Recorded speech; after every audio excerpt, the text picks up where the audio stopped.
Hello, everybody. Yeah, sorry about the delays there. I had just a thing flash up there. Now Alexa's talking to me, so sorry about that. But welcome along to ZoomZoomers. I'm Damien Cross at DC_F1 on Twitter. And welcome to ZoomZoomers on the 4th of April 2022. Again, apologies if you can hear Alexa going off in the background. I'm going to let the guys in now. Hopefully, all familiar faces. Apologies as always if there's any bad language, but they're all adults. So hopefully you'll forgive them that. I can see some people popping up here now. We have some more joining as we go along. I can see Alan, I can see Craig, I can see Simon, I see Cammy, Joe, and Ben. So we'll go through those in a minute. But before we get started, my voice might just disappear at any point. So I don't know if I sound weird to you guys or anything like that. But yeah, well, any more weird than normal. Hopefully you can hear me, and that's the first thing. So I've got some nods. That's good. We'll go through people one by one, and then I'm actually going to let the our guest in. Normally we have a guest join us halfway through, but because I'm going to have to depart in about half an hour's time, I'm going to get a guest in pretty sharpish. But before we do that, we'll go around and do the round. So, Alan, I've got you on my screen first. Can I take your name and your Twitter handle, please? Hello, I'm Alan Bradley. I am one of the presenters of the Motoring Podcast, and my Twitter handle is at AJP Bradley. That's BRADLEY. Thank you very much, Craig. Just remember on mute. I'm Craig Willard. I do lots of little bits here and there, and I don't have a beer tonight. I have a hot chocolate. Oh, okay. Yep. I saw you tweet about a hot chocolate yesterday or the day before. I often tweet about hot chocolate. Oh, okay. I like hot chocolate. That's fine. Nothing wrong with that. Simon. Hello, everyone. I'm Simon Browse. I'm a classic car guy down in Essex, and my Twitter handle is imaginatively at @CyBrowse. Fantastic. Ben. Hi, I'm Ben Hodges. I am car manager for Hutch Games and a freelance automotive writer, and my Twitter handle is Ben SV Hodges. Fantastic. Thanks for that. Joe. Joe Tanner at Stuff About Cars. I work for Stellantis UK as a sales planning manager, but here in a personal capacity. Fantastic. Sounds a bit formal, but you know. Yeah, views of my own, etc. Exactly. Yeah, no worries at all. Cammy. Hey, handles Cammy Racing. I'm founder of Go for the Gap, and I've got a cup of tea. Yeah, nice one. I have got a beer, but it is alcohol free tonight. Oh, I'm holding it there, but you can't really see it. So, yeah, I'm being good as well. Who's actually got a proper beer? Me. Just Alan. So we can all just say Alan's the only one here drinking tonight. Yeah. It's good to see you all. It's good to see you all. Good to have you back. And yeah, 4th of April, and it's been a while since last. It seems like it's been a while since the last one. But I'm just going to let the guest in. As I said before, I'm not here for too long, and at some point I'm going to have to hand over the reins to Cammy. I'm sure we'll continue the conversation, especially on a motorsport vein. But I'll just let the guest in here now and get some introductions here. So some of you may have come across Lewis in the past. Hopefully, Lewis, you can hear us there. We can't see you on screen, but hopefully you can hear us talking to you. And if so, could you just give us a hello? I can. I've got some audio coming from someone. Oh, have you? Have you got a YouTube open where we're playing in the background or anything like that? No, I'm trying to figure out where it's coming from. Because I clicked on test audio. Yeah. All of this weird stuff started happening. And now I have no idea where this random sound is coming from. Are they whales? Is it dolphins? I'm not sure what it is, but we can hear you okay. There's a little bit of kind of strange stuff in the background. Can you actually hear us okay? Oh, yeah, I can hear you. I'm going to see if this helps with my audio for you guys. And I'm going to try and figure out where all this random sound is coming from. They're quite spacey, interstellar sounds. Ooh, yeah. Really weird. I've got a feeling I've figured... Does your webcam have a built-in microphone, and that's conflicting with your one? I was in the middle of doing the preferences, so it could be that has caused some interference. It seems okay now. I don't think it was an interference or a feedback thing. Was it another tab that was open, maybe playing? It was a game that I downloaded. Okay. And I didn't realise it was open. No worries. We've got you, though. We've got you. Now, an introduction is needed. Lewis Warren. We can see that on our screen now, and we know you as Lewis, but how else might we know you, Lewis? So probably the only way that anyone else might know me is through Tacona. I'm the founder of the Tacona clothing brand for mental health awareness. So that might be the one that if anyone does wonder why I might be a familiar face, that's probably where it's from. Cool. And obviously a social media presence for Tacona. Where can people find you? So I think on pretty much everything, it's Tacona_official. Searching Tacona comes up pretty quick as it's a relatively unique word, which is quite handy. Yeah, so that's Takona. Simple as that, isn't it? Yeah. Fantastic. So let's talk about this for a bit. So it's clothing, but it's mental health. How does it all tie together? So the idea, sorry, I've just clicked a button for my mic. Is that working? That's fine. Yeah.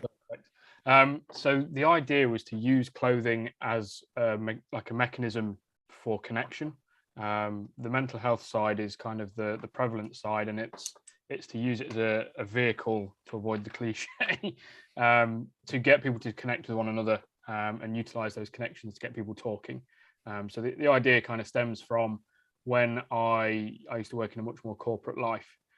If I connected with someone over cars, it made the conversation flow much more smoothly. Yeah. So the idea started as a way to connect me with other people with a business sense, and from there it blossomed to connect to my mental health background from working in secure hospitals and being kind of proactive in trying to make a difference in that world.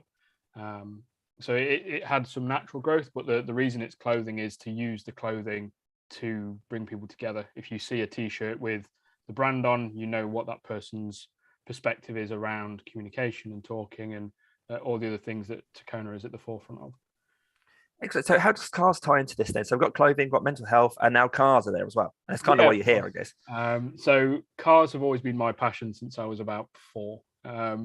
And one of the things that's, as I say, when I was trying to connect with other people, cars was the easiest way to do so. Like a natural lubrication for the conversation. If you're a car guy and I'm a car guy, we'll talk cars till the cows come home. So the idea is to utilize that passion and that common connection that people have, and then connect that with the mental health side. So if you see one of the branded clothing items, like I've got a t-shirt on now, it's got my brand. It's based on the old Jaguar logo. Yep. If you know your cars, you know that that's a car thing. So you've got that instant kind of connection to someone, because if you don't know what the brand is, you at least know the car part of it. And then on the connection, you can then explore the further conversations. And it's just a way to kind of break down the barriers for people to communicate with one another. Because it doesn't necessarily have to be, right, let's sit down, hold hands and have a cry. It can be, right, let's have just a general chat, but it's enough to lighten the spirits. And as those connections form and as those relationships grow, then you find that the conversations that need to happen start to be much easier to approach, because there's an understanding that they need to happen based off how the relationship formed. And as well as social media and finding you online on websites, you're going to be at shows and events this year? I am, yeah. I'm literally prepping for JAPFest this weekend. Okay. So people might see you there. Will it actually be you there with clothing in front of you, ready to talk and all that kind of stuff? Yeah, it will. So I'll be at JAPFest. 3 of my Coffees and Cars mornings will also be happening this Sunday, which obviously, because I'm not a magician, I can't be at all 3 of those and JAPFest. Yeah. But fortunately for me and for the community, the people that I partner with to create these little events are effectively like ambassadors for what they stand for. So there's always quite a lot of either leaflets or flyers or material or awareness or people that really embody the whole idea of, right, let's use cars to build community, bring people together, and ultimately get them to talk to one another. Yeah, that's great to hear. I think part of the, again, apologies for the voice, part of the reason ZoomZoomers came together is that, it hit during lockdown that we were missing out this chance to talk to people. And we're all friends, even if it's just through the internet. But being able to just kind of chat to people was just such a necessary human function. And if you're left to your own devices, your own thoughts, sometimes you can stew on things, you can get in a real glum place. And to be able to know that you can speak freely about all kinds of things is something that we need to tell more people to do, really. Yeah, exactly. And it's great that this came about. I think it's a real testament to how the car world brings people together in different ways. Exactly. And I love the car world, because even looking around, we've got high-end motorsport. We've got whatever Simon's doing with his spanners on a rusty old thing from Detroit. We've got the likes of Ben and Alan, who are keeping on top of the current trends in electronic vehicles. And it's so good to see. We're all still car people. And I used to think you can judge someone by the car they drive, but at that later on in life, I found that I drove a dodgy old Citroen Berlingo and a Lotus Exige at the same time. It's like, well, which one are you going to judge me on? But ultimately, we're just people who love cars. We love driving. We love the community. We love that kind of feeling. So collectively, it's really good to know that no matter what you're into, as long as you love it, I think that's the main thing. And so it's good to know that you're kind of reaching out through these cars. And from your point of view, then, as a person into cars, I presume you're a car owner and a car driver yourself. Yeah. I've got a modified GT86, which Alan saw quite recently, and a 1985 Renault 5 1.1. There we go. What a great mix. And how appropriate that Alan has got the sporty Toyota. He's already been and seen it and probably told you all about his one. No. What Lewis did was, well, I think just about everyone absolutely hammered me at that event. So I had a very much an off day that day. So yes. So what was this event, Alan? Oh, it was the Toyota. So Toyota team up with the VSCC each year to put on a sort of, it was called the Parallel Pomeroy. And it's a version, a sort of cut down version of the Pomeroy Trophy, which you can enter if you own a Toyota, any Toyota of any age. So there's all sorts of stuff. VSCC Vintage Sports Car Club, Yes. but even if you've got, like you guys, a modern Toyota, you're welcome to come along and talk to other Toyota people. Yeah, it's slightly separate, but there were everything from home built camper vans to GT86 to many GR Yaris, and yeah, all sorts of bits and pieces in between. I mean, my mate Miles, who's on the Toyota YouTube channel this week with his Vitz, his JDM Vitz Turbo and stuff, and just the cool things include stuff like Toyota Century drifting and all sorts of things. Not intentionally. Sorry. Right. What if were people who had a Lotus with a Toyota engine allowed in? Yeah, could I have sneaked in? No. You have to have the Toyota with the Lotus tuned Toyota engine. Right. Okay. I don't know if I've ever had a Toyota. Thinking back, I borrowed a Toyota last year's Festival of the Unexceptional. Toyota gave me a Carina to turn up in, so that was good. It's lovely car. It's the one of the very first out of the factory in Derby, isn't it?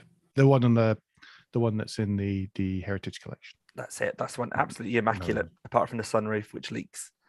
But no, it was all good fun. Going around the corner, just couldn't help but giggle that I was getting rained on. Anyway, so actually talking about shows and things like that, we obviously Lewis sort of mentioned about the shows. Alan, you just mentioned about another show there. Have any of you guys actually been to anything so far this year? I know coronavirus restrictions are sort of starting to taper off, well, to quite a big extent now, but have you guys managed to get out and about? Yes, to Lewis's last one, right? That I wasn't at either, which he wasn't at. I was in another one in Cheshire. Yeah. Right. Okay. Did the January Sunday Scramble and the Rally Scramble, We Are Scramblers thing. That was good. Yeah. Cool. So these are the ones in Bicester. Yeah. Yeah. Cool. Hopefully I'll be able to see you guys at one of those at some point. But Simon, in terms of as well as shows and events, how is it with kind of getting your cars out there? Because a lot of what you do, as well as you're, restoring these cars, you let other people play with them, don't you? Yeah, well, occasionally, yeah. Just to mention, talk about shows. I managed to get to the NEC Classic and Vintage Restoration Show, which was incredible. It was quite a bit bigger this year than it had been in other years. It was kind of only a haul and a half away from the kind of the really big, sort of classic car show in November. Happens every November, and it was really refreshing to see so many faces that I hadn't seen for so long. Good to see that I don't like to call it an industry, but the hobby and interest in classic and vintage cars was still just as popular as ever. And yeah, it was a fantastic show. It is nice to be back in a form of a realm of reality, I guess. And it's so far the year starting off well. The weather's not been very kind. I'm not going to be kind this week, but it has been really good. So it's nice to have the ability to go back out and meet people again and to drive what we enjoy. I really wanted to hear more about Alan getting an absolute spannering. I was hoping you were going to say you got spazzed by a 95 Carina minicab spec avec seat beads, but maybe you didn't. I don't know. Yeah, well, the way the the Pomeroy works, then it's very easy to actually get mullered by that if you've got a newer car, because it's all about finding the perfect touring car. That's what there's a whole equation behind it. It's to do with the number of seats, the engine capacity, the length, and all sorts of stuff like that. So there is a whole equation. I mean, the VSCC haven't really got their heads around spreadsheets yet, so okay. it's taken them a while to work it out. But Speak to Joe. Joe is the man for spreadsheets. Yeah, spreadsheet guy. Normally introduces himself as such. So the thing is, just about anything can win. The first year, it was won by an incredibly handy, now former member of the Toyota press team, but in an IQ. And Wow. you know, Wow. I got beaten by high aces and stuff this year. I messed up really badly. So That does sound fun. It does sound good. it's a good day out. If the weather had been better, I think this year it would have been even better. But Yeah. To be fair, though, the wet did mean that I got the 86 very sideways a couple of times, which made it much more fun.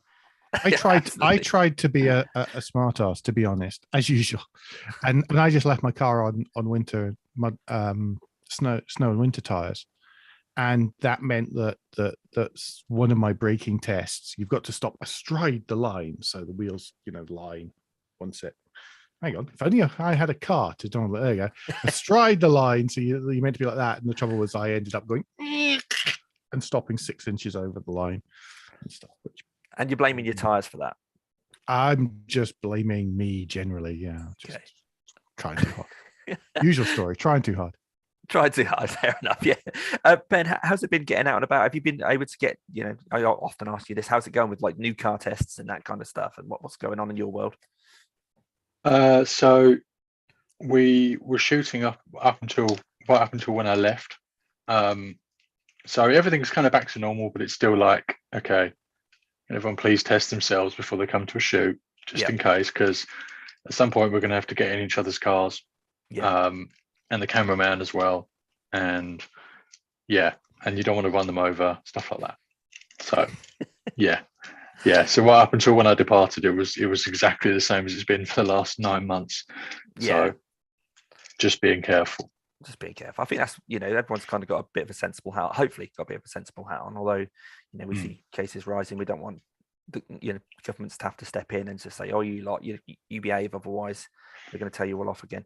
So hopefully, with these shows, they're still being mindful of all this stuff as well. But there's it's good to see that, we're getting out of this, and chances to meet up in the summer as well. There's lots of events going on this year, and our paths will definitely cross during that time. But I'm conscious of the time and how little time I've got now. So what I'm going to ask the regulars is, have you got your red and green stuff there? And Lewis, I don't suppose you've got something close to hand which is red and something else which is green. If not, a thumb up and a thumb down might have to do. I actually have a stack of highlighters here. Perfect. A favorite. So I'm going to run through a few questions. And it's literally, if you agree with the statement, you go green. If you disagree, you go red. And you've got a green mug. So it's a backup. I have to be sure to time my drink so that I don't accidentally answer things with it. Yeah. The things that you might commit to. It's always tricky because I used to have a green screen. I mean, this isn't perfect, this solution. I'm a bit ghosty, but so whenever I had a green thing to hold up, that didn't really work. But hopefully you've all got something to hand, and I'm just going to run through some quick questions with you then.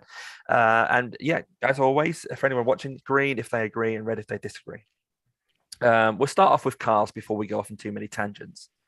So let's start with Scalextric is greater than radio controlled cars. Oh. Okay, a couple of greens. For the heart of coordination, definitely. Yeah. Okie dokie.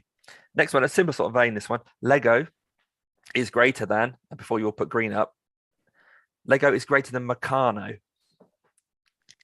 Okay. Has Meccano had its day? Are we saying that it's just not? 50 years ago. Yeah, I mean, I had a kit when I was a kid, and I'd rather play with Lego. Mm-hmm. Yeah. Okay. You don't lose all the little nuts and bolts and stuff for a start. Yeah. Or swallow them if you're like 5 years old, or eat them, or feed them to your dog, or whatever. That sounds Speaks the voice of experience. That sounds autobiographical. Yeah. Yeah. Coming soon to good bookstores. Nowhere. Yeah. Probably on Meccano- par for Meccano does Penny. teach you more applicable skills later on in life, though. You Teaches can use it around the True. house. It has its Simon. place. Yeah. For you, it's really handy, I guess. You can tell how much you can do with Lego skills. Okay, next one. Formula One, for those of you who watch it, Formula One in 2022 is greater than Formula One last year. I know it's early days, but What if we don't really care? you just can abstain if you want. I I only guess. watched one race. Alan, we'll abstain together, shall we? Yeah, let's. Yeah, together. Yeah. Okay, so still a bit of a mix. Lewis, what was that? Sorry. I only watched one race last year, and it was the final. Oh, right. Okay. It's a good one to watch, though.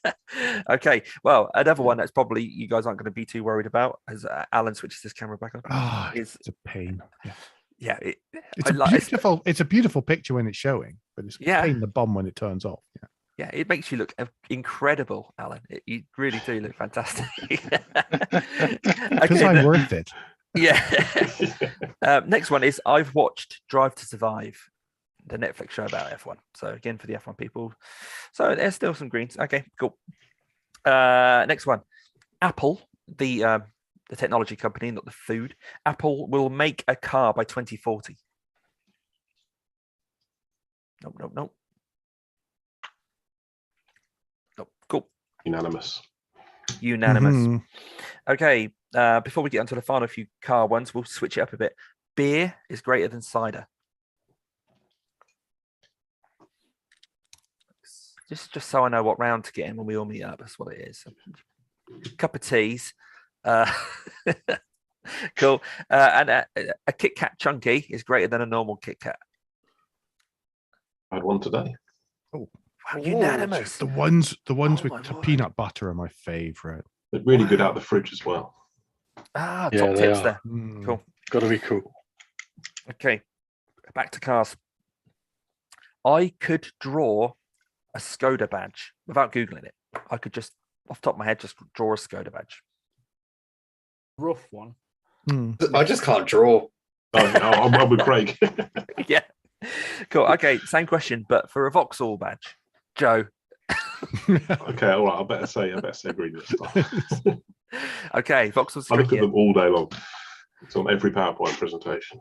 You can Is imagine. it? Yeah. Can you actually picture it? Could you draw one though, even though you see it all the I time? probably couldn't actually. It's weird to think, isn't it? Mm. And same as this next one. I thought, I put this one down first, and I thought, actually, it is trickier than it thinks. If any of you remember our old kind of, World Cup of cars, the come to it as it came to be known, I'm pretty sure Porsche won it in the end.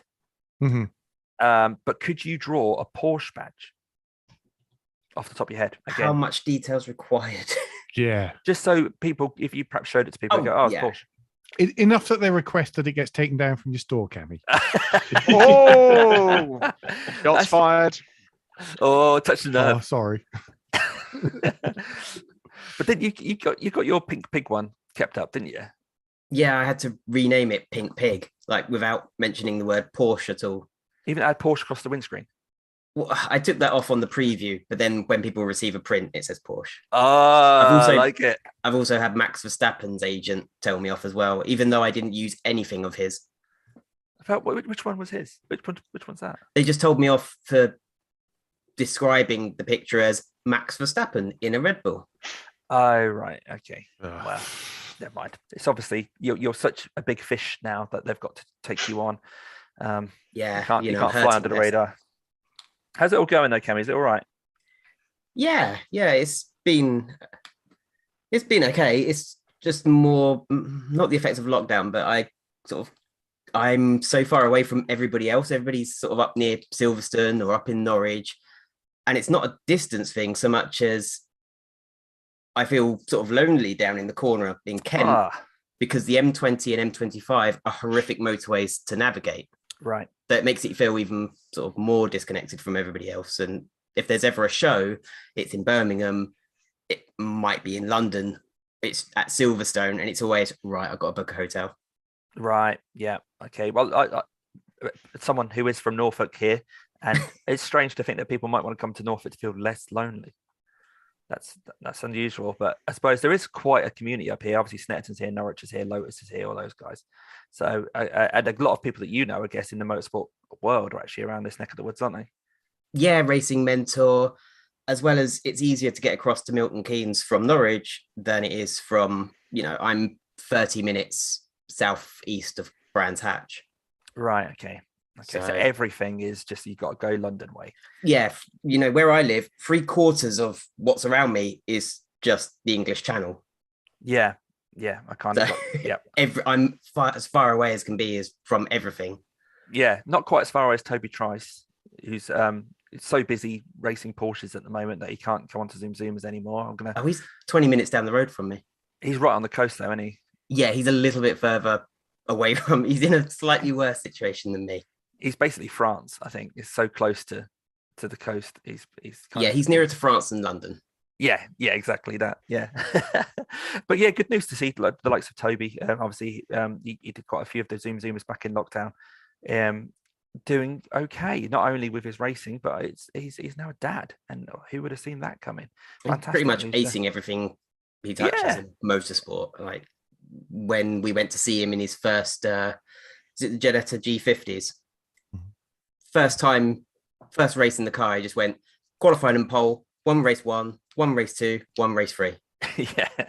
But he just made it look really easy, like he just wandered into the kids section and just He got it set to easy, hadn't he? That's Yeah. No, he's doing really well. So he's in the Porsche next year. And another ZoomZoomer of the past, Charlie Martin, is obviously working in touring cars now as well. Great to see that with MB Motorsport as their development driver. So good luck to Charlie and Toby this year as well. Oh, you've got a bobble hat. You've got Toby. Yeah, we're all part of the Toby Trice Club here. Yeah. Wow, so we all need those. It was like you saw about 20 people wearing these, and it was like a cult. Yeah, to pop it back on. I'm gonna. Oh, actually, I've literally just had a message from Toby, so I'm gonna take a picture of you, Cammy, and send it to him and ask him where he is. Sorry about this, everybody, but you must be watching it live. He won't be. He's too busy doing sponsorship deals. Well, yeah, he knows how to do it now. He's sort of fully instructed by Jess Shanahan. So exactly. Yeah, I'm doing better now thanks to Jess Shanahan. A lot of us are. Yeah, she's a good one. The ZoomZoomers helped us all make a lot of connections early on. I think a lot of the guys that perhaps aren't here today just because they're not on the call. Nothing bad has happened. Sorry, Naomi, I'm not implying that you've passed on or anything like that, but it's been great to kind of keep up with you guys. I feel like I'm wrapping up because I am kind of wrapping up here, but again, it's just it's so nice to be able to chat to you guys about just nonsense, about cars, about red green questions. That was all the red green questions, by the way. And a shame that I can't stick around if you guys are going to end up talking about other stuff. Craig, we're going to have to touch on how the F1 season started, but I'm going to have to miss that. But I'm going to leave you in the capable hands of Cammy now then. I don't know what I'm going to be saying. Yeah, you're not really. Yes, right. You just basically set Alan off, and that's all you need to do. No, don't set me off. Just I'll set him off. Don't worry about that. Start talking about racing, and then that can normally just fill the time. You don't need me. Yeah, I'm gonna head off now then, guys. And hopefully when I click end, it will give me the option to switch host, and I'll pop it over to you, Cammy. Okay. If it does all crash down, I'll start it up again, and we'll give it another go. Okay. See you later. I'm gonna click leave meeting. Cammy, assign and leave. The suspense is killing me here. Okay, a question came into head whilst Damien was wrapping up. How does everyone feel about Formula One implementing the Las Vegas race? And now I think it's going to be 23 races in a season. Are you all in favor of that? Is that too many? Should there have been an African race before another American race? Oh, this is where I jump in, really, isn't it? So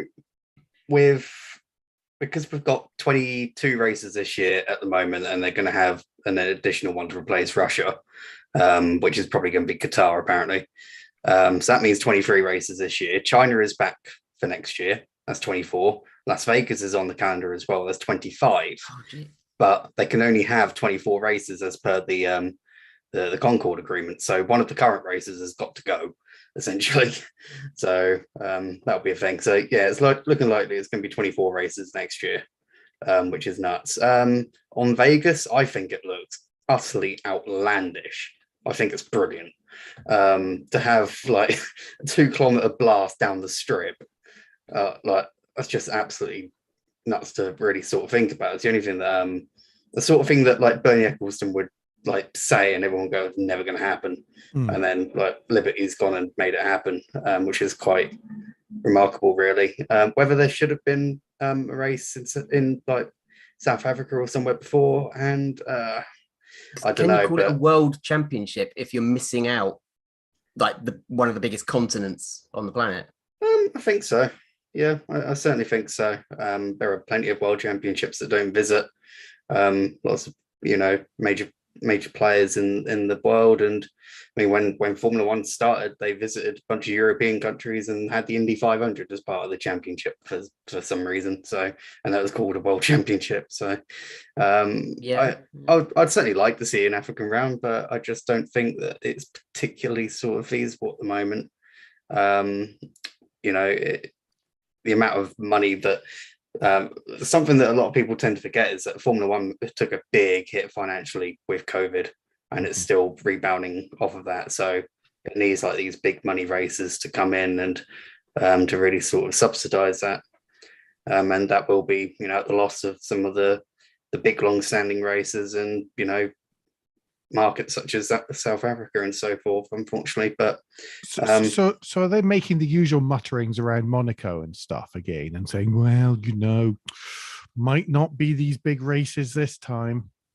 Just the usual stuff. Do we think it's going to come to anything?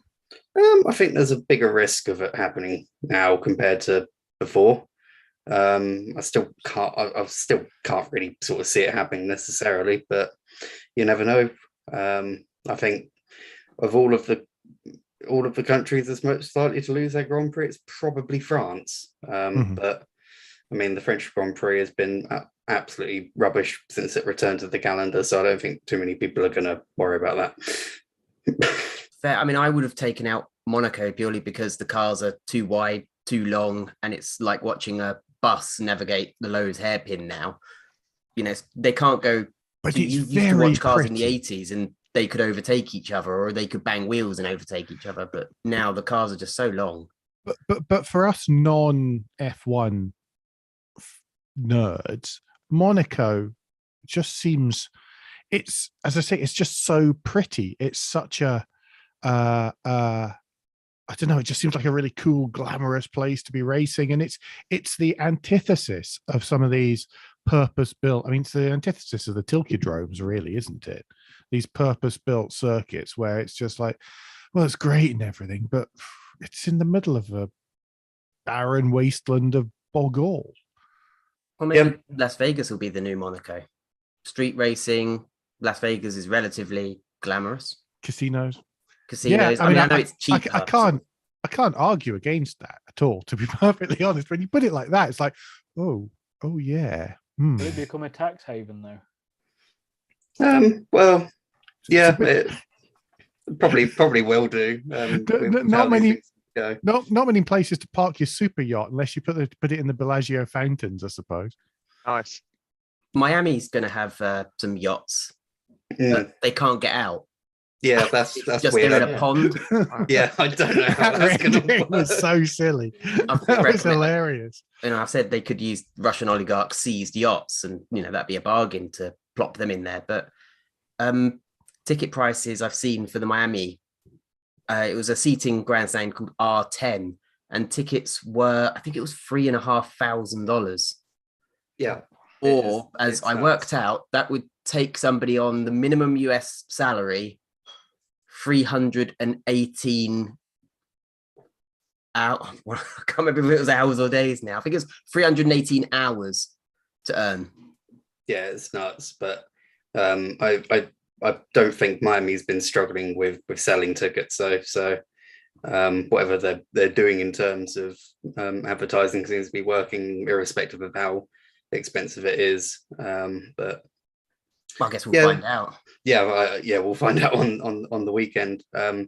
Looking forward to that one. The first two races we've had so far this season is really sort of shaping up into Red Bull versus Ferrari, Verstappen versus Leclerc kind of Ding Dong, which is good because they're both young. They've got history dating back to their karting days, and they've produced two very exciting races so far. Whether I think that the new rules are working or not, still sort of sketchy over, but Bahrain is an easy circuit to overtake on, and Jeddah's a very weird circuit. Interesting seeing Melbourne's new changes. Yeah, big changes for Melbourne this weekend. First time we've had an Australian Grand Prix in 3 years, which is crazy to think about. I was sort of thinking about it earlier today, like the last time that Australia was going to happen, events were being cancelled left, right, and centre, and then everyone was being told to work from home and everything. So it's been a weird sort of 2 years in a lot of ways. But no, it should be good. It's gonna be like, well, it's just gonna be damn so fast now. So one question with regards to the 3 American races now? Yeah. Are they going to happen back to back, or is it going to in any way minimize the amount of global travel with lots of things flying all over the place and potentially reduce some carbon footprint and reduce some staff burnout rates and things like that from traveling all over? Are they going to be economical with it, or are they going to put them at equal distances throughout the calendar and throw money into the? I think they're spread out a little bit. Yeah, because Texas is always twinning with Mexico, isn't it? They are the two, which is effectively the fourth if you count North America. It's fifth. Oh, of course it is. Yeah, of course Canada. Canada. I think this year they're doing essentially 3 US legs, North America legs. So they'll have Miami and then Canada in June, and then Texas and Mexico. Yeah. And next year I think they'll just have Vegas sort of like in that last cluster, if you will, to make it a cluster. So I don't think it'll be like too much more travel as such, but yeah, we'll see when the calendars sort of come out and they're finalized and everything. So there's still lots that needs to be sorted on that. It might sort of be held on Thanksgiving weekend, which would kind of make sense with it being a Saturday race, US time. But yeah, I don't know, but I highly doubt it will be it'll be another long haul flight in addition to all of the other long haul flights that they're doing this year. But Lewis, you said you only watched the one race last year. Are you following it more closely this year now? Can't say that I am, unfortunately. My big issue is with the work that I do and the things that I get involved with, they all happen at the same time as the Formula One. The reason I watched the season finale last season was because we put a TV in the cafe where we do coffees and cars and watched it after coffees and cars because all the guys that came were really excited to watch it. So I happened to be in a room where it was happening rather than going out my way to watch it. I will say that watching Drive to Survive did pique my enthusiasm to try and watch it where possible. But I don't watch any sports, to be fair. It's just something that I don't engage with as a follower of any sort of activity regularly. I suppose it doesn't help. There's usually a big paywall with, if you don't have Sky Sports and you think, well, I only want to watch Formula One, once a week, every 2 weeks. I don't really want to pay out. Does anybody have Sky Sports and Sky Sports F1? Like, what does it cost? My day job is working for BT, converting people from Sky Sports across the BT. But the cheapest way currently to do it is to get it through a Now TV subscription. I think even then you're still looking at about 40 quid if you do it through BT for all the sports channels. I don't know if Now TV let you just subscribe to one of the channels or not. No, they let you do it day by day though. So if you only want to watch one, you could go in and pay however much just for the day's coverage. I know if you use a VPN and go to F1 TV, they do a subscription where you can just watch it online. But the moment you access the website from the UK, it's like, no. The only thing you can get is data analytics. Sky Sports must have like an exclusivity deal to say, no, you can't broadcast it to people. We want to rip people off, essentially. Luckily, I've got a friend who just shares there. You can watch it online with Sky Sports, Sky Go or something. I don't know. So Yeah. I'm just one of those people, like with Netflix, just sponging on other people's passwords. We've all done it. Good. Yeah, no, I just supply it for most of my family, to be honest. Yeah. Yeah, ditto. Yeah, we're the givers, Alan, aren't we? We're all the Yep. givers. Yeah, Yep. absolutely. Generous personalities. That's what it is. Absolutely. But my big personally, my big worry with, let's call it, and it's interesting, $3,000, a ticket for a grandstand. Is F1 going to become elitist on the basis that Sky, for example, packages like Sky that you have to pay, not £3, a month, for example. You're talking 10, 20, 30 pounds a month. Just to have access to see a live race. Back in the days of good old BBC, that was all free. Is F1 going to cost itself out of business in 10 years' time? It could possibly do so. And I think if they were to keep adding circuits based on, lucrative contracts and then start ditching traditional circuits, Monza or Silverstone, then I guess they'll lose their core audience and they'll get this sort of temporary flaky audience that's only interested in, they're only into it because they're invested in sponsors and such. It's just money for them. It's just a business. They're into it because they've invested in an F1 NFT. What does NFT mean? I'm sorry, out of touch. What does that mean? It's nice freaking no. Non-fungible. It's a non-fungible token. Basically, Yeah. hogs, Whoa, but what was fungible? That's not a Yes. word. I know. It is. It means you can't exchange it for. I don't like young people. anything right? meaningful. I don't like you.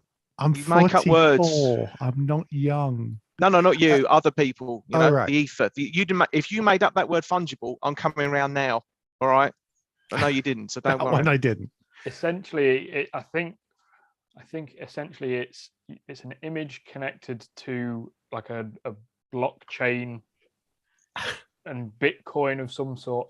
Effectively, you can't copy it, authentically copy it, and therefore it has a unique value. Although I can sell you a fart with a code. I was about to say I saw a Beano spoof of it the other. Even the Beano is extracting the urine as if about these things.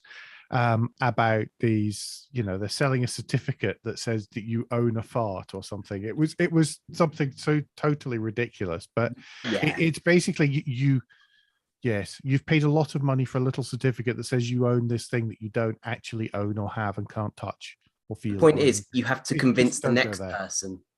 Yeah, that this is a great deal. Yeah, and that they should pay you what you paid plus a little bit more. We can go down a huge long rabbit hole of silliness.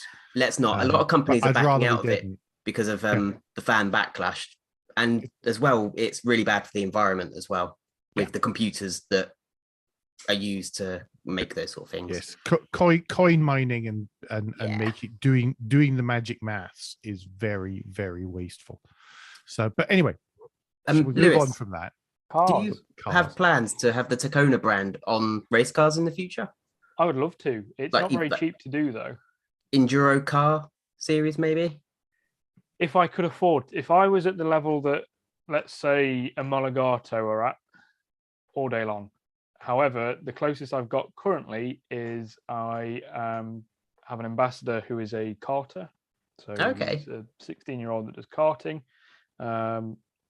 There's a couple of kind of friends that I know that do different bits of motorsport, and I'm doing little bits to try and do that. It is very much on the, when this thing grows big enough, let's get involved in it as much as possible.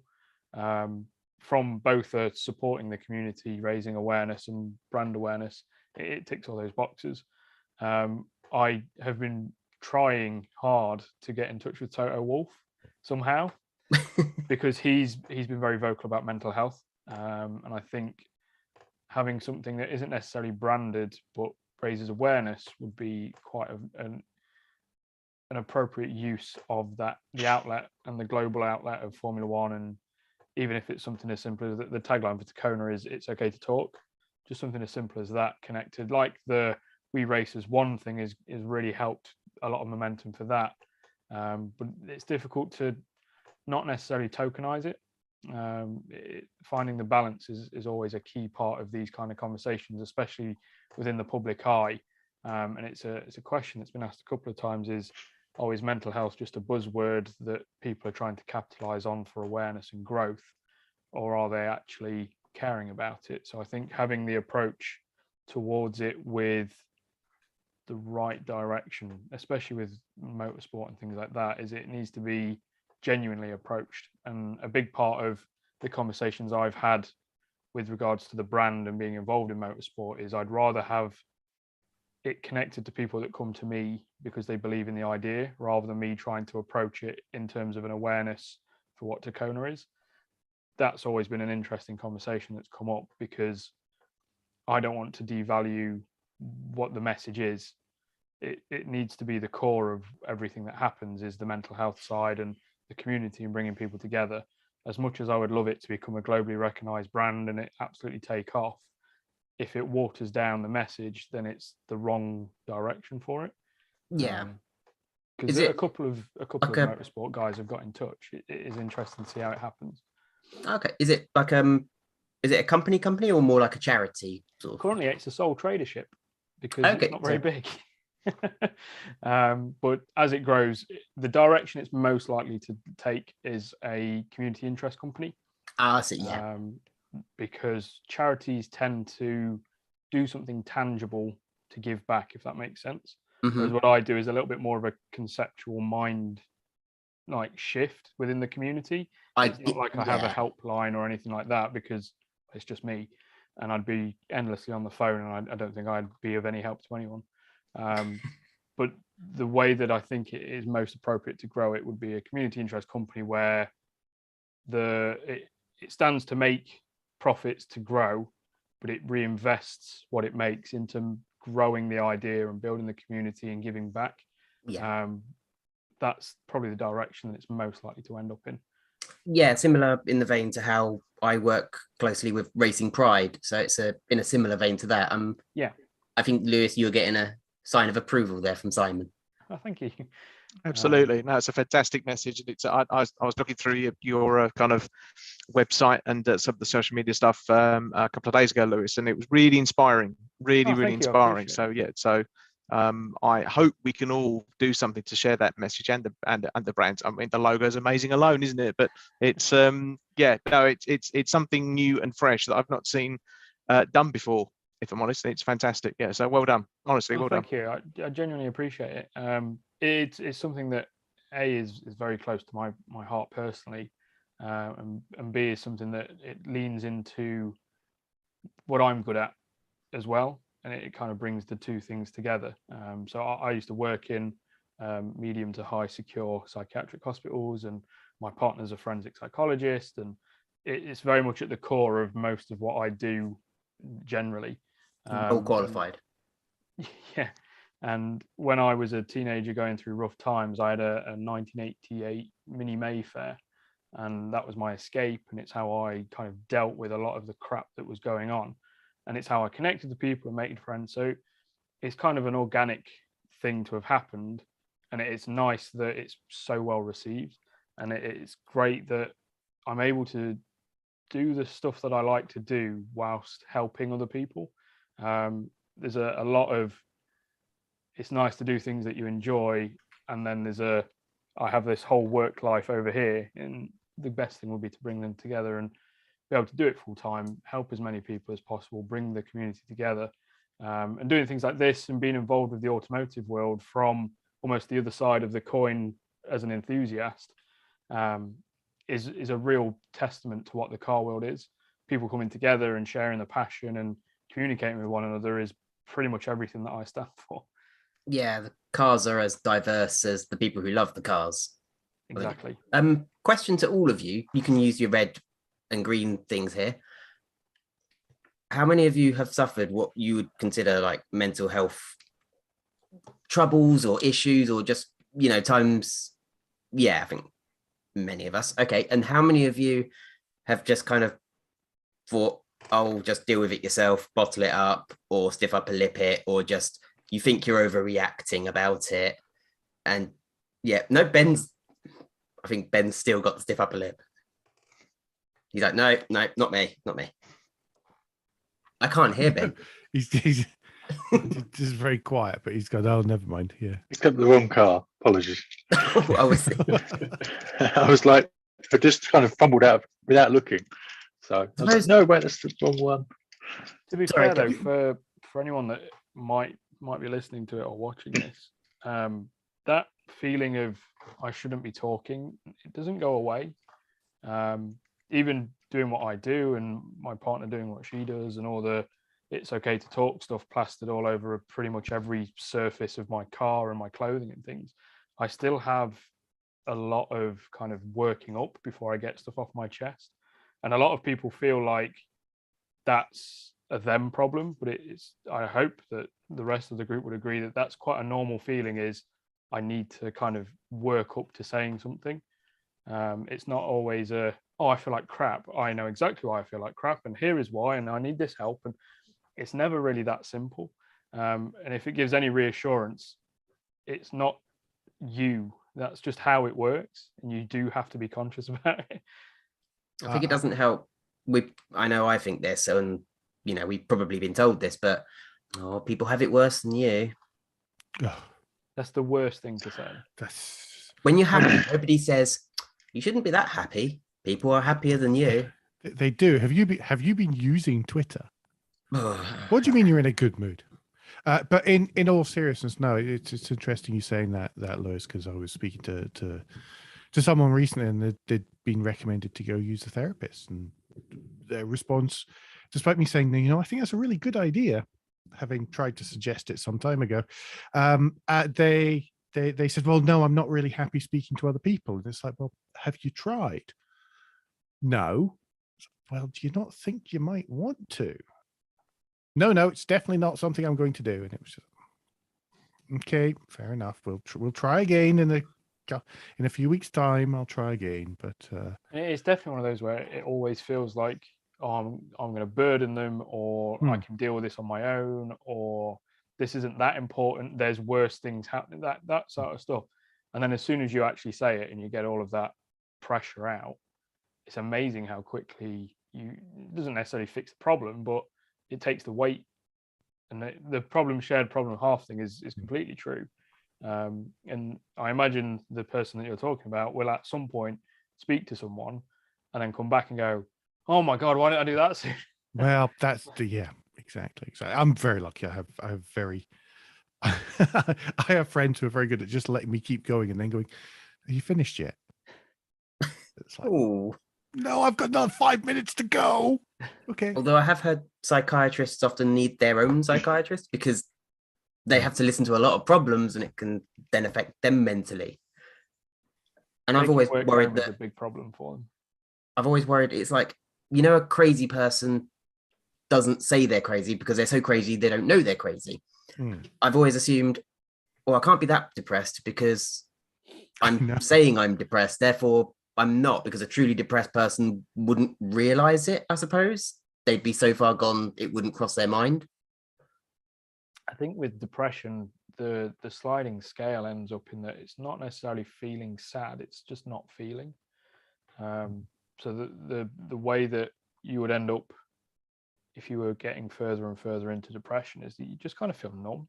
And that's a horrible feeling in itself, is to not have any stimulus.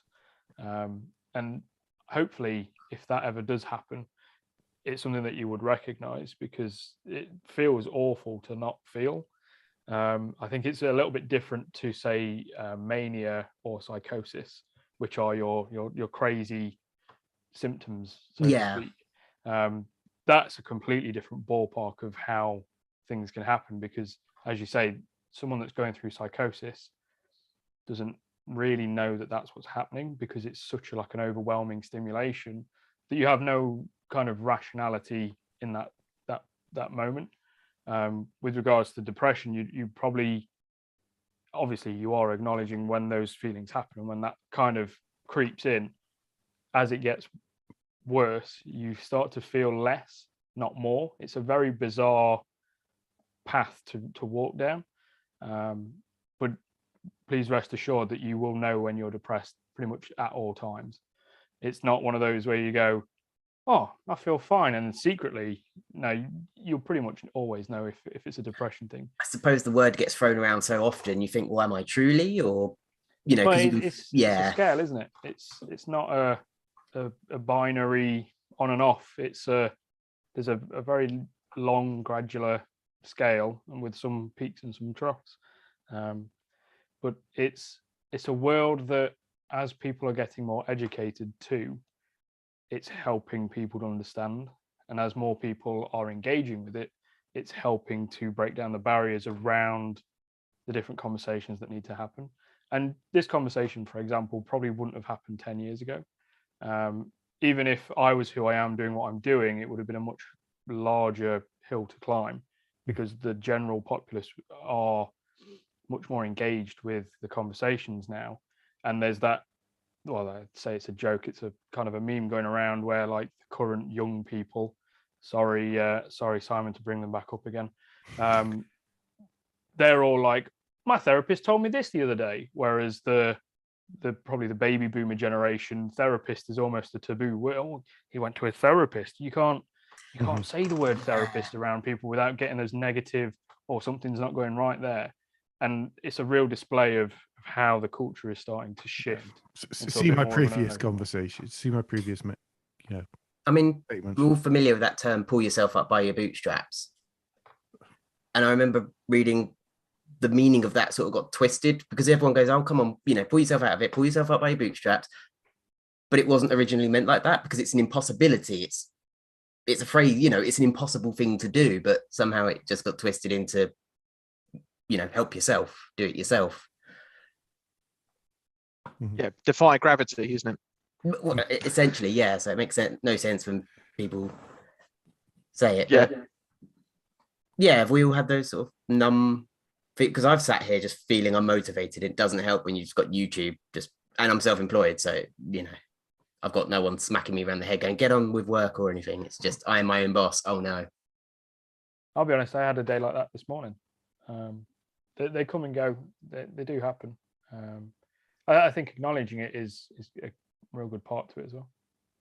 Yeah, and having this chat to look forward to through the day actually helped a bit. Yeah. Oh, you're my session. You're my. Remember, guys, at one point, early on, I did this 1 month for 1 week, because it was back then, from my garage, because I was just so sick of being in the house. I was just so sick of being in the house on my own, sitting at this desk in this office all day. I rent a room. I look at the same 4 walls. Lofty goal. Tell me you got a window, though. You must have a window, Cammy. I hope you do. There is a window. It looks out onto the driveway and my car. Well, perfect. So I can look at my car.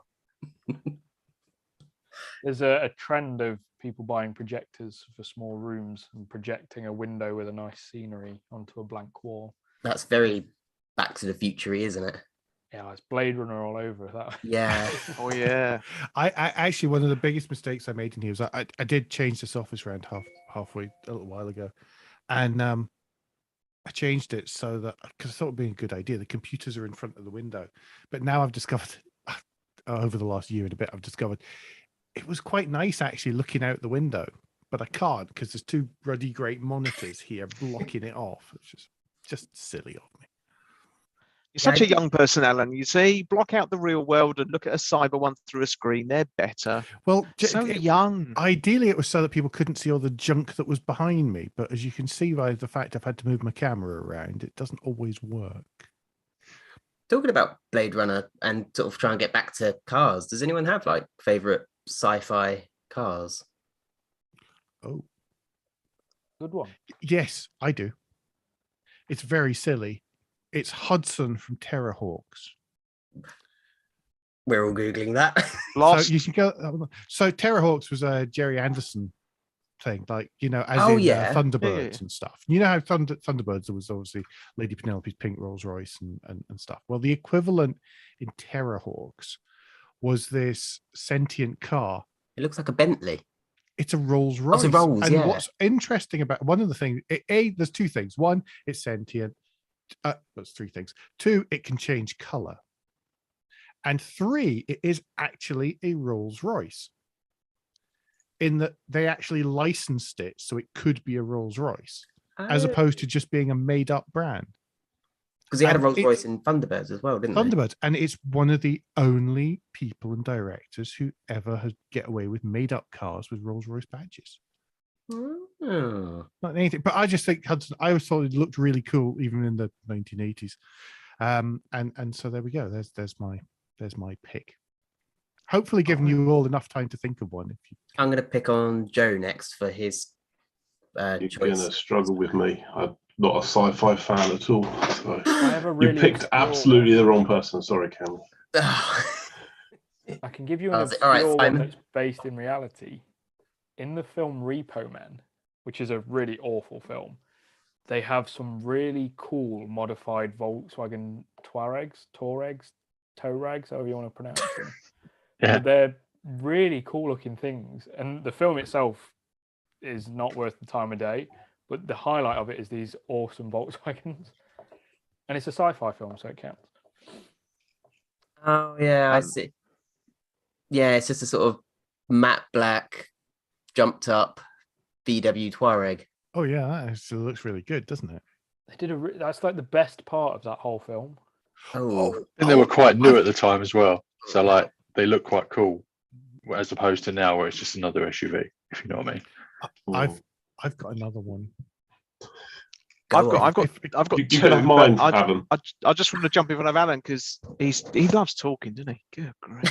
Where the hell do you think about a podcast? I'm suffering from withdrawal symptoms because I've actually had no client calls today, so I've only done like an hour's worth of Teams meetings as opposed to 7. So So we're getting a full load of.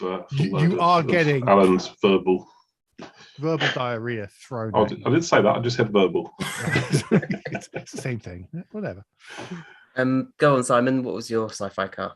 Yeah, so I've got two. The 1980s Stephen King movie, Christine. And if anyone's ever seen that, it's a horror film, a bit gory, not so much, but it's about this this old Plymouth that is kind of what's the word, kind of taken over by a spirit. So it has its own life, it has its own feelings. Sorry? Plymouth Fury? Plymouth Fury, yeah, Plymouth Grand Fury at 57 or 58, depending on who you 1957, 1958, depending on what scene they were doing. Yeah, and it has its own. It's a real car, and it has its own feelings, and it loves, and yeah, and it tries to take revenge out on people. And if it ever has a big accident, it can fix itself by the next morning. So it's a really, really good one. And anyway, the second one, I think it's from the Will Smith movie. iRobot was I think what became the Audi TT. I think it was an R8 with R8. It wasn't. Wheels. You're correct, with the domed wheels or wheel covers either side. I just thought that looked slick. So yeah, they're my two. I know there were never. I think a couple were built, but I don't think they were like a big part of the film, but they were just sort of background. But they look fantastic. I think they made a big deal out of it because it was Audi. There was one really central scene for it where it was absolutely smashed to bits. Yeah, that's true. But then that was the only car that looked that good because they obviously didn't spend that much money on all the other cars, like the police cars and such. And I'm trying to remember what they were. But they were. It was like, weren't they Ford Crown Victorias with funny body kits on? It wouldn't surprise me. I've got they'd all had more that. like Blade Runner-y style from memory. I do like Blade Runner-y cars. Yeah. Where they're just that sort of 1980s wedge triangle. Craig, do you have a favourite? I am not a film person. Video game cars. But not from typical racing games. But God, you put me right on the spot there. You have to come back to me next month. I might have thought of one by then, because my mind has just completely blanked. Oh, Craig, out of this year's F1 cars, what's your favourite livery? Oh, the Ferrari. Oh, there we go. Sweet. The game started on that again. Yeah, to go. We had this last month. Yeah. I think the Haas looks good now they've lost the Uralkali branding. Ben, did you have a favourite sci-fi car? If you can think of one. Yeah, so one from childhood, and this is probably going to show how old I am. Does anyone remember the original RoboCop film? Yeah. Yes. So in that, there was a TV ad for the 6000 SUX, which, watching RoboCop on Pirate Movie when I was possibly quite too young to watch it on a videotape, this is as well. I remember thinking, that car is cool. Is it real? And I was really disappointed to then get Car and Driver a couple of years later, because there was no internet, obviously, and discovered that it wasn't real. It looked pretty slick. And according to the ad, it did 8.2 miles to the gallon, I believe, which they were kind of showing off about how economical it was. And I thought that was amazing when I was about 10 or 11. So, But I suppose we had no, as a kid, you have no benchmark, and back then, no. petrol or gas was much cheaper. Wow, really? Yeah. They were boasting about 8.2 miles per gallon. Yeah. Yeah, so Sorry, go on. Go on. I think a few years ago I discovered that it wasn't even really running. It had like a 4-cylinder engine or something. It was just a prop, and I was like, that kind of just added to my complete disappointment that it wasn't actually. They didn't build one that actually ran. So From an obscure forum I've just found, it was based on a 1977 Oldsmobile Cutlass Supreme. So you couldn't That's even buy worse. those and modify it. Yeah, go So buy one of those and cut it up a bit.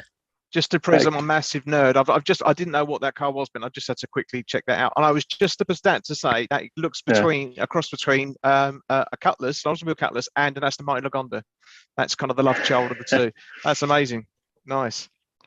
Ironically, I was working on Oldsmobile Cutlasses today in the game in terms of trying to make sure that they were dimensionally and handling correct in the correct hierarchy. So wow, what years are they? Were they?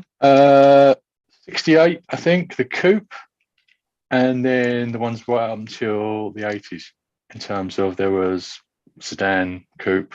What they had, also did a 4-seat sedan with like. So that was called a hardtop. Yeah, the sedan, hardtop, and coupe. Why Does the only the game allow you Americans to can have have the cars same that thing 3 handle that bad? times? But there you go. Joe's come up with a sci-fi car. Kit from Knight Rider. Okay, classic. Yeah, I was really finding it strange nobody was saying it. Yes. I would never have thought of that as sci-fi. I always You're like right, but you're absolutely right. Yeah. electric cars are popping up in films, especially like Ready Player One, or there was even the a few years ago they made that real life Pokemon movie, and whenever they need to show ultra modern city, it's the little Renault Twizy. Is it a Twizy? Yeah, Renault Twizy, They're Nissan great. Leafs. To be fair, the Cat in the Hat had the were they the hydrogen cars that came out like ages ago with the rear wheel covers on the side? Was it the Honda FCX Clarity? I think so, yeah. I That's the saw only 2 hydrogen- of those in a day when I was in the US the other week. One of them was parked up at CarMax with "dead" written on the window, and the other, but one had already gone zipping past me on the freeway as I drove my Nissan Altima rental car. And it was like, whoa, that was a Clarity. Hang on, what's happening here? And then I got to CarMax, which was actually where I was going just for a look round and the internet, and mostly a case of looking at used car prices and going, how much? Yeah, how much are they? What, the Clarity? I don't know. That one wasn't for sale because it wasn't listed, because it was carked it or something. Basically, you couldn't get hydrogen to it, I think. But Do you just think hydrogen's the future then, rather than electric? oh, that's such a dangerous Oh, question. we're going to be here all Tammy. night. I mean, Don't this go will have to be there. the last question before we wrap up. But Okay. It has its place, probably not in cars, probably in heavier duty, big stuff, heavier duty haulage, that kind of stuff. So it has its place, but it probably won't be in everyday cars for everyday people. how comes? I don't know enough about the topic. Oh gosh. It can be. I'm just looking at Joe's reaction, and that's it. It's to do with the fact that you can. Okay, I mean, this is so massive. It's for things because you can essentially refill and recharge very, very quickly. It's very handy for if you use a bunkering system. So the way that buses only fill up at depots and stuff, but as well as that, it can generate lots of energy for itself. So it's kind of useful for trucks and stuff. Okay, yeah. So it's that kind of use case is what I'm talking about, as opposed to cars where they don't need lots and lots of energy, so you can charge them quite quickly. Am I right that hydrogen fuel has to be pressurized? Yes, incredibly high. So the general public are the least likely to. No, you're actually wrong in that one. Sorry. It's filling up a hydrogen car is significantly safer, really, than filling up a petrol car. Because if you think about it, what we get with a petrol car is we get this nozzle with all this inflammable liquid, and we slosh it around the place. Some of it goes into the carrier car. bags. Yeah, it gets like Zoolander, you know that bit in It's the Zoolander. videos in America where they just drive off with the pump still attached, and then the pipe is trailing them. Exactly. So guy with a cigarette. Hydrogen car. You plug it in. There's a little bit of a conversation between the car and the pump, and then it pressurizes and it goes, and it checks for leaks, and then it goes, okay, everything's good, and then it knows how much it needs to pump in, so it goes and starts transferring the hydrogen across. It pauses every now and again to make sure everything's still okay. It keeps going again, and then beeps when it's finished. You undo it, put it back on the thing, and everything's safe. It's kind of essentially hands off. You put the thing on, you press a button, and it keeps checking to make sure the hydrogen is going from the pump into the car, as opposed to petrol, where you could just be sloshing it, as I say, doing the whole Zoolander thing, and making a mess everywhere. So it's way safer, very, very easy, and very, very quick. I mean, have you not seen the scene from Zoolander where they have the petrol pump cut? They like a water fight, but with petrol. Okay. It's absolutely genius. Yeah. So yeah. That's actually quite reassuring. Although it's not the ultimate alternative, it's quite reassuring to know that it's smart enough to deal with the general public. If you ever want to see, then there's pump at Beaconsfield services under the Shell canopy with all the petrol pumps. There's also one at the far end of Heathrow Airport, which has a little canopy, and generally a whole load of taxis blocking the entrance. But it's very easy. It's really easy to do. Done it myself. Hydrogen cars are quite nice to drive. It's just like driving an EV, really. Only you have more range anxiety. We should probably wrap up. Joe's getting tired, and rightly so. It's sort of gone past 9 o'clock. So, I mean, it could go forever. I thought about whilst Damien's gone, we should say what's our favourite memory of him, but we don't really. Something nice for him to. That'd be very short, when he watches back. Yeah. Be very short. Just very, very quickly, just on a lighter-hearted note, I got caught behind a funeral procession on the way home from the workshop today, and was following a rather nice, brand new 2022 plated Mercedes funereal limousine. I forget the first 4 digits, but 22 was in there somewhere. And the last 3 letters were DOA on the back of a limousine. Oh. I definitely would have sent it back, but yeah, absolutely better that way around, I suppose. Yeah. Oh, thanks for that. Simon. It's all right. It's the. We have to end on Craig's facts of the week. That was always Damien's tradition. Yes. Yep. Firstly, before I start, Lewis, great work you do. I saw you got a podcast as well, so I'm going to have to add that to my ever-growing backlog of podcasts I need to listen to. But yeah, Australian Grand Prix this weekend, the 25th to be held at Albert Park, hopefully this time. The last time they tried to run it was supposed to be the 25th, but it's not been a particularly good hunting ground for Red Bull in the past. I've only ever had one win there. And it didn't really help that they usually had an Australian in the other car, and Australian drivers tend to have terrible luck in the Australian Grand Prix. So maybe things will be different this year. They might be on for their second win. Who knows? But it's shaping up to be another ding dong between Max and Charles. So we'll see how it goes. But yeah, only one win for Red Bull at Albert Park. I think since the turbo hybrid era started, Hamilton's been on pole every single time. Yes, I believe so. Yeah. So it's his to lose. Mm-hmm. Well, I hope I did you proud, Damien. Hope you watch this back. Thank you very much, Cameron. Yes, thank you, Kenny. Thank you. Brilliant. Great job. Winged it. yeah, Lewis? What was your Twitter handle, just in case anyone missed that and they want to follow? Tacona_official. Tacona_official. All right. Well, thanks for having me, guys. Thank you for joining us, Lewis. Yep. Good night, everybody, and good night to anyone watching. Night, everyone.